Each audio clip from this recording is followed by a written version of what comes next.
All right, everybody. Hello, and welcome to today's 10-minute burst of innovation as we move into May. I can't even believe it. We're already getting through the year. The first quarter is over, and we're deep into the second quarter. So today's 10-minute burst of innovation is all about collaboration. I've been getting a lot of questions about collaboration, a lot of questions about how to make sure that we're connecting, that we're driving ideas, how to make sure that we're building a collaborative environment that allows those intersections of random to happen, where innovation really thrives, that allows us to pull different people and perspectives and ideas together. How many of you have been in that meeting where you're there for the right purpose, you've got perhaps a big problem to solve, or just perhaps you're trying to seize a new opportunity, and the people around the table just can't figure out a way to connect in a way that's actually going to drive innovation and drive growth and get you to those ideas that you need?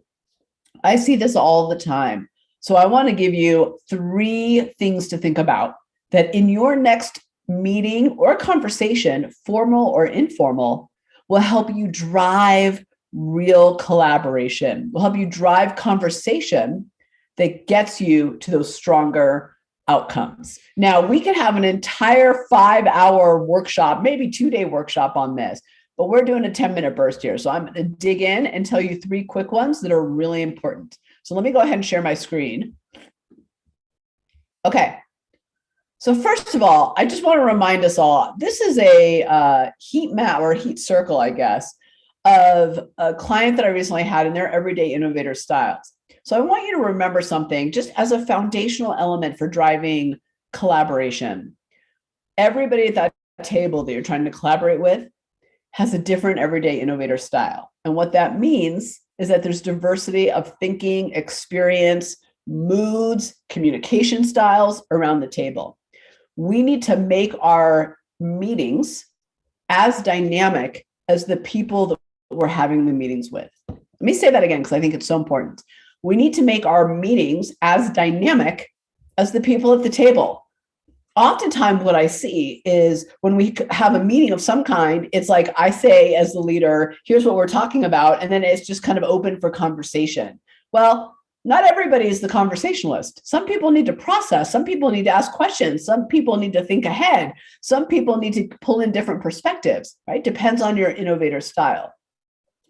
When we do that, we shut down a lot of the potential in the room, a lot of the potential in the conversation and in the collaboration. And you know this, right? How do you know this? Well, people get quiet, or they start to argue and debate, or they don't speak up, or they just go along for the ride. We know those moments where the collaboration isn't working. So let me tell you 3 that I think will really help you. The first one is, it's important to remember that debate is really important. Constructive conflict drives innovation, but there's a difference between debating ideas and debating people. To drive real collaboration, we want to debate ideas, not people. So here's typically how the scenario goes. Let's say you have a 3 p.m. brainstorm to discuss the objectives and how you're going to get there in the next quarter. People are throwing out comments, ideas, points of view. Well, what happens? We're all sitting around that virtual table or live table, and we're all looking at each other. So what starts to happen? Yeah, you guessed it, right? We start arguing with each other, right? I'm debating you. Well, Kirby said this and I don't agree with this. So now I'm debating you, right? Direct on. Or Carolyn said this and I agree with that. So I applaud Carolyn, but I go back to Kirby and I argue with him, right? Or Paul says something, shares an idea that I think isn't going to work. So now I'm debating Paul, not the idea. Here's one little trick that I want to show you to overcome that, because the challenge, the trap, the hole that puts us in is we start to take it really personally, and the ideas that could be strong or the connections that could be made actually get squelched because we're too busy debating each other. It becomes personal, and then it becomes a don't call my baby ugly situation. How many of us have been in that in a meeting? Here's one little trick that I found works incredibly well. You can do this live or virtually. Let me walk you through it. It's a couple steps. Step 1 is you have everybody, let's say you're discussing something and you're like, all right, I want everybody's thoughts on this. You have everybody write down their thoughts on a piece of paper, on a sticky note, whatever works, on a virtual whiteboard. Then you have all of those collected and you put those on the screen or up at the front of the room. And now we're all turned and we're looking at the ideas and we're discussing the ideas and the thoughts that are on the whiteboard or up on the wall. And instead of me staring directly at you and having this battle, I'm now focused on the ideas on that sticky note. It's such a simple, almost physical shift, but I've seen it make a world of difference in the same meeting with the same people. I once led a meeting for a client where the first meeting was we're all around the table, right? And we're all discussing, and it became debating at people. So that was a challenge I was trying to figure out how to solve. So the next meeting I went in and I had to put them all in sticky notes. And then I put them all in the front of the room. And then we started going through the sticky notes. Now, people would say, well, that was my idea, Tamar, and here's what I was thinking. But because we were physically focused on the ideas, it became debating ideas. And that was so rich with innovation. When we debate ideas, innovation thrives. So that's number one for building collaboration. Number two is, sorry, as I said, I have a head cold here, so excuse my nose. Number two is align on goals. So simple, but here's often what I see happen. We start a meeting, the debate, the discussion, the collaboration happens, but then it gets super derailed, doesn't it? And maybe something that's a thorn in someone's side gets brought up and it becomes a bitch session all over the place. What I find is really helpful is to start the meeting and not just say, hey team, here's what we're working on, because not all of us are verbal processors, remember, all different everyday innovator styles, but to write it down somewhere that stays present, whether that's in the chat bar, up on the whiteboard, whatever it is, write it down somewhere and say, this is our purpose of this meeting. This is the goal that we have in the 30 minutes that we're together. Because then when things start to derail and get personal or go off on a tangent, things that should be in the parking lot, then you can say, hey, I love what you're saying here, but that doesn't match kind of what we're trying to accomplish. So let's get back to this. Excuse me. It's important to continually align on the goals. I know sometimes as leaders we go, but Tamara, I've said it already. Like I have to say it again. Yeah, you do. And by the way, I mentioned something in there really important, and that's the parking lot. This is how you actually apply this. You set the goals. I like to put up on a piece of paper if I'm in a live meeting or virtual, and I like to put something called the parking lot. And the parking lot are things that are important, but we need to get to it another time. I'm so glad you brought that up, Paul. We can't we got to get back to this, but I don't want to lose that. So let's put that on the parking lot so we make sure to come back to it. I love the parking lot. It's such a simple way to get people to put out anything they want to put out, but make sure that we're staying on the topic at hand. All right. And the third one is, and if you've been in my world for a little while, if we're together, you know this one, innovate, then analyze. Here's the challenge with collaboration. Oftentimes, what we do is we get together, we start to collaborate, but the judgment comes in out of the gate, but the brain can't innovate and analyze at the same time. So instead of innovating and collaborating at all we're doing is analyzing. Well, that won't work. Here's the problem with that. This is what so-and-so said about this, right? Out of the gate. And that just squelches all possibility of collaboration. We can innovate and then we can analyze. I'm not saying you shouldn't analyze. Analyzing is really important, but they don't happen together. So if you want to drive collaboration, you have to tease the two apart. So here's what I like to do. This is what I learned from a colleague of mine who did this at a meeting, changed everything. He walked into the meeting and he said, okay, guys, here's how we're going to do this. We're going to spend, let's say it's a 60-minute meeting. We're going to spend 40 minutes innovating. All ideas go, all thoughts go, all experiences go, all perspectives go. Then we're going to spend the last 20 minutes analyzing. So we're going to look at everything that's on the wall, everything that's on the whiteboard, and then we'll analyze and critique, right? Like what we think is worth moving forward and what isn't. The brain can't innovate and analyze at the same time. So when we get into a conversation in a meeting and we're just go, what ends up happening is we start judging.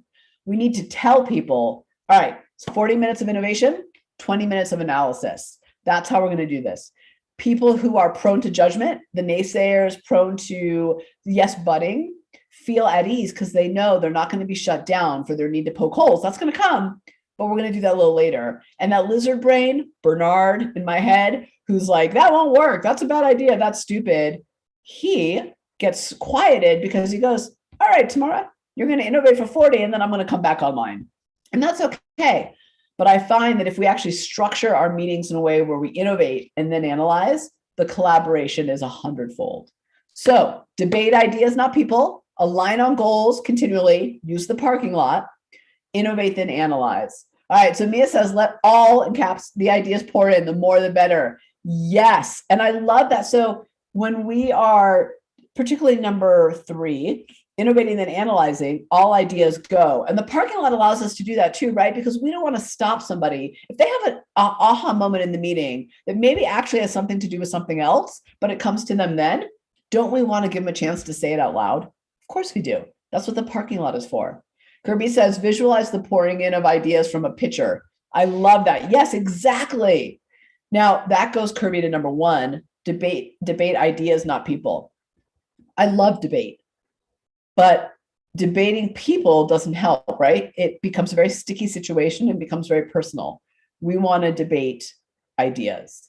And sometimes the way to do that is to just position ourselves in a way that's actually focusing on the ideas and not each other. As the foundational element that I want to go back to that I think is really important is we need to make our meetings as dynamic as the people in the room. So if you've got collaborative tweakers, risk-taker instinctuals, imaginative futuristics, and you do, by the way, you have all different styles of innovators. If you've taken the assessment, you know, right? You've seen it. We need to make our meetings dynamic. Some people need to talk. Some people need to write. Some people need to converse in small groups. Some people need to converse in big groups. Is it a little more work on the front end as the leader? Of course it is. But I promise you, the back end collaboration innovation that comes out of it will be so much richer. Okay, so here's my question to you. You can put in the chat bar if you are on Zoom with us, and put it in LinkedIn, and I'll go back and look in the comments. Of all the things I talked about, what speaks to you that you can apply? What is it of all of this that speaks to you that you can apply today?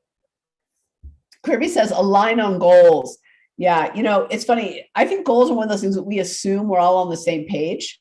But it's amazing how easy we forget. We drift, right? Drifting is natural. So we want to make sure to constantly remind people of those goals so that we don't have that drift. And it's a great anchor to say, okay, I hear you, but let's get back. Like, our goal is this today. We really have to solve this. So we're going to come back to that. I'm going to put that in the parking lot. I love the parking lot. It's like my favorite thing. Yeah, you nailed it, John. The key to the parking lot is to actually come back to it. Absolutely. You got to make sure that that parking lot doesn't become a black hole of things you just don't want to discuss, right? You've got to find a process that allows that to come back. Yeah, align and be on one accord as a team. So this is why I like the goals. Here's the balance with number 1, debate idea, not people, is if you are aligned on goals, it is easier to debate because you know what you're going for, right? You know you're there together to be stronger. I have seen incredible teams fall apart in the debate because they're not aligned on what they're there to accomplish. I've also seen incredible teams thrive in their meetings and drive incredible outcomes because there was unbelievable strife and argument and debate in the meeting, but they were all there to move it forward together, and they knew that. They knew that everybody was coming from that perspective. It is so important to align on goals. Deliberate ideas, not people. Align on the goals that will move the organization forward. Exactly. Yes, Paul. All right. Align on goals so you can debate. Yes, Christine. Exactly. Those two things they go together very strongly. And it's important for us to understand that if we have alignment, we can have debate. But without alignment, there's no debate. And without debate, we end up with bad ideas, ideas that aren't thought through, ideas that are watered down, ideas that are based on groupthink. And those are not the ideas that solve our problems. All right, everybody. Thank you so much for joining me today, being so incredibly interactive. I so appreciate all of you, and I will see you all next week.